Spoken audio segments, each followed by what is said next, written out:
Hello everyone, I'm going to talk to you guys about some of the pros and cons of having an Accessport versus a Protune. Now when you get a Protune, the tuner will look at all the upgrades you have done and then make adjustments to your ECU to let your car run safely and efficiently to get to its full extent of all the upgrades you have done. And when you do this, some tuners will put a lock on your ECU to make it so only that place can make further adjustments. Or say if you have a check engine light, no one else can plug in to your computer to see what's going on or exactly what code it is. I think that having an Accessport when your car is still fairly new is the best way to go versus going and spending $600 on a Protune for only having an intake and exhaust, because the Cobb Accessport will come with stage 1 and 2 maps to be able to adjust for just having an intake. Now the setup I have is a Protune map on my Accessport. This way I can still have features like launch control and flat foot shifting. Also in my case, the nearest tuner is 2 hours away. So if I wanted to upgrade, say, the fuel system to get bigger injectors, I can just data log all the information onto the Accessport and then email that to a tuner, and he can adjust my map as it needs to be. Also with the Accessport, I can monitor everything that is going on with the car and clear codes if I needed to. So now I'm going to show you some of the basic features of the Accessport.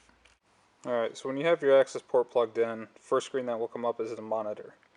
So when you click into here, you have your live data, your data logging, fuel economy, your rev warning light, your live data list, data log list, and be able to reset everything.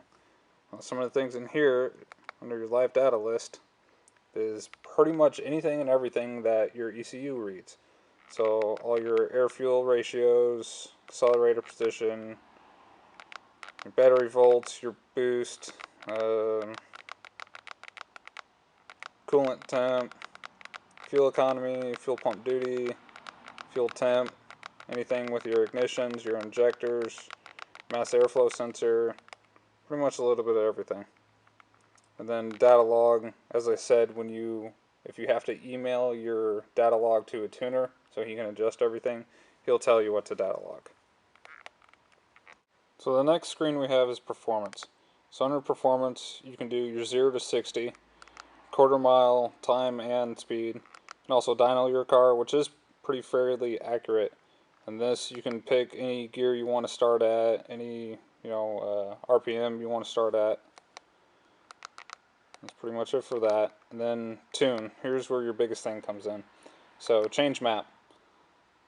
You have reflash and real time. Now reflash is your permanent change to your ECU.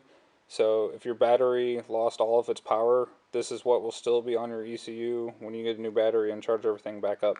Now your real time is just a temporary reflash or a temporary flash of it.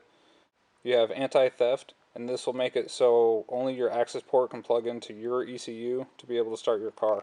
Economy mode, which is better fuel mileage. And then this is my Protune I have. And stage 1, stage 2, and launch control. And then stock mode and valet mode. Now valet mode will make it so your car won't go over 3,000 RPM or so. I haven't played with it in a while. And then troubleshooting, if you have a check engine light, you just plug this in, look at it, read codes, and that'll show you what the code is, and then it'll show you a very, very brief description of what it is. So you'll just have to go on the computer and look it up. Uninstall. Then one of the biggest things for your launch control and flat foot shifting is underneath the tune. So go to adjustments, and then you also have your adjust idle and adjust timing. Now this is a really good thing to have if you're out in the middle of nowhere and don't have premium fuel. You can retard your timing back to use your crappier fuel. Launch control is a really good tool when you're trying to race someone or just want to play around. Now what happens is you set this to whatever RPM you want to launch at, you push in the clutch and floor the gas. Now this will make your RPM stick to whatever you set it at. So I just have it set at 3,000 because I was playing with it earlier. This will make it so that you don't have to try to feather your gas when you want to do a launch on your car. And you also have flat foot shifting. Now this is pretty much the same thing as a rev limiter. So if you're going down the highway and you're banging through gears, you have your foot floored and you push in the clutch, and with your foot still to the ground, it'll stick at whatever RPM you set it at. So right now I have it set at 63. So this way you don't lose your engine revs, you don't lose your boost, and you can still shift.